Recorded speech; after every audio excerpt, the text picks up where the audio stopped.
Connecting TV நேயர்களுக்கு வணக்கம். தல அஜித் நடிச்ச விஸ்வாசம் படத்தோட அடிச்சு தூக்கு பாட்டை எல்லாருமே கேட்டிருப்பீங்க, பயங்கரமா என்ஜாய் பண்ணிட்டு இருப்பீங்க நம்புறோம். இந்த படத்துக்கு டி இமான் மியூசிக் பண்ணியிருக்காரு, எல்லாருக்குமே அது தெரியும். இது போக இந்த படத்துல விவேகா 3 பாட்டு எழுதியிருக்காரு. அதுவும் ரிலீஸ் ஆகி சக்கப்போடு போட்டுட்டு இருக்கு. யூடியூப், சோசியல் மீடியான்னு சொல்லிட்டு எல்லா பக்கம் ரெக்கார்ட்ஸ் எல்லாம் வாங்கிட்டு இருக்கு. இதுக்கு முன்னாடி ஏஆர் ரஹ்மானோட இசையில விஜயோட பாட்டா வெளிவந்த ஆலப்போறான் தமிழன் தான் அதிகமான ரெக்கார்ட்ஸ் எல்லாம் படைச்சிட்டு இருந்தது. இதெல்லாம் ஒரு பக்கம் இருக்க, மெலடிக்கே ஸ்பெஷலிஸ்டான டி இமான் இந்த படத்துல சூப்பரா ஒரு மெலடி சாங் போட்டிருக்காராம். அடிச்சு தூக்கு பாட்டு எழுதின விவேகா பேட்டி கொடுக்கும் பொழுது மெல்லிசை அப்படின்ற பாட்டு எழுதி இருக்கிறதாகவும், அந்த பாட்டு செம்ம மெலடியா இருக்கும், அந்த பாட்டுக்கு டி இமான் சூப்பரா மியூசிக் பண்ணிருக்காரு, யாருமே எதிர்பார்க்காத மாதிரி பயங்கரமா ஹிட் ஆகும் அப்படின்னு சொல்லியிருக்கிறாரு. இதே மாதிரி வீரம் படத்திலையும் ஒரு சூப்பரான மெலடி சாங் எல்லாம் கொடுத்திருந்தார் விவேகா. அது போக அஜித் மட்டும் இல்லாம விஜய்க்கும் ஏகப்பட்ட சாங்ஸ் நல்ல நல்ல மெலடியான சாங்ஸ் எல்லாம் எழுதியிருக்கிறாரு. அந்த பட்சத்துல விஸ்வாசம் படத்திலையும் இந்த மெல்லிசை சாங் செம்ம மெலடியாகவும் எல்லார் மனசையும் தொடுற மாதிரி இருக்கும் அப்படின்னு சொல்லியிருக்கிறாரு. நம்ம எல்லாருமே அதுக்காக எதிர்பார்த்துட்டு இருக்கலாம். இதெல்லாம் ஒரு பக்கம் இருக்க, அந்த படத்துல ஒர்க் பண்ண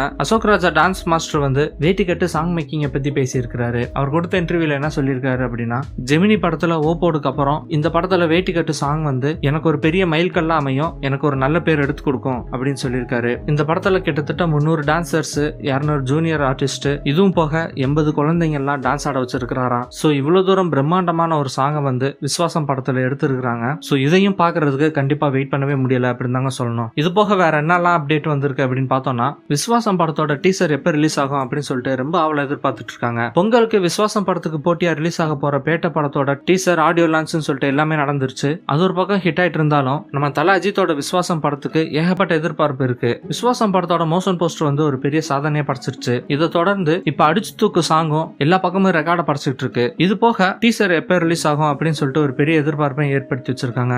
நியூ இயர் ட்ரீட்டா ஜனவரி 1ஆம் தேதி டீசர் ரிலீஸ் ஆகும் அப்படின்னு சொல்லிட்டு ஒரு தகவல் வந்திருக்குங்க. ஜனவரி 1ஆம் தேதி வரைக்கும் வெயிட் பண்ணணுமே அப்படின்னு சொல்லிட்டு ஒரு சின்ன வருத்தம் இருந்தாலும் டீசரை பாக்குறதுக்கு ரொம்ப ஆவலாவே இருக்கு. விஸ்வாசம் படத்தோட அப்டேட்ஸ் எல்லாம் இப்ப பார்த்தோம். இதே மாதிரி செல்வராகவன் இயக்கத்துல சூர்யா நடிக்கிற படம் என்ஜிகே, இந்த படத்தோட லாஸ்ட் ஸ்கெடியூல் ஷூட்டிங் எல்லாம் நடந்து முடிய போகுது. இப்படி இருக்கிற பட்சத்துல படத்தை எடுத்துட்டு இருக்கும் போது ஒரு பெரிய கூட்டம் கூடி இருக்கிறதாகவும், அங்க படக்குழுவினருக்கு தெரியாம நிறைய போட்டோஸ் எல்லாம் எடுத்து அதை சோசியல் மீடியால வைரலா பரவ விட்டதாகவும் தகவல் வெளியாயிருக்கு. இதை தொடர்ந்து படக்குழுவினர் தரப்புல இருந்து எஸ்ஆர் பிரபு இப்ப ரீசெண்டா ஒரு ட்வீட் போட்டிருக்கிறாரு. என்ன சொல்றாரு அப்படின்னா, எல்லாருமே என்ஜிகேக்காக ரொம்ப அவளை எதிர்பார்த்துட்டு இருக்கீங்கன்னு நல்லா தெரியுது, இருந்தாலும் கொஞ்சம் வெயிட் பண்ணுங்க, நாங்க எல்லாத்தையுமே பிரசன்ட் பண்றோம், அதுக்கு முன்னாடி எந்த விதமான கண்டென்ட்டை லீக் பண்ணாதீங்க அப்படின்னு சொல்லிட்டு தலைமையை கேட்டுக்கிட்டாரு. சோ விஸ்வாசம் படத்தோட செகண்ட் சாங்கான மெல்லிசை பாடலை பத்தியும், விஸ்வாசம் டீசர் ரிலீஸ் ஆக போறத பத்தியும் நீங்க என்ன நினைக்கிறீங்க, உங்களுடைய கருத்துக்களை கமெண்ட் பாக்ஸ்ல போஸ்ட் பண்ணுங்க. இந்த வீடியோ பிடிச்சிருந்தா லைக் பண்ணுங்க, ஷேர் பண்ணுங்க. கனெக்டிங் டிவியோட அப்டேட்ஸ் தெரிஞ்சுக்கிறதுக்கு சப்ஸ்கிரைப் பண்ணுங்க. மறக்காம நோட்டிபிகேஷன் பெல்லையும் கிளிக் பண்ணிருங்க. இதுவரைக்கும் கனெக்டிங் டிவிக்கு சப்ஸ்கிரைப் பண்ணனா மறக்காம சப்ஸ்கிரைப் பண்ணிக்கங்க.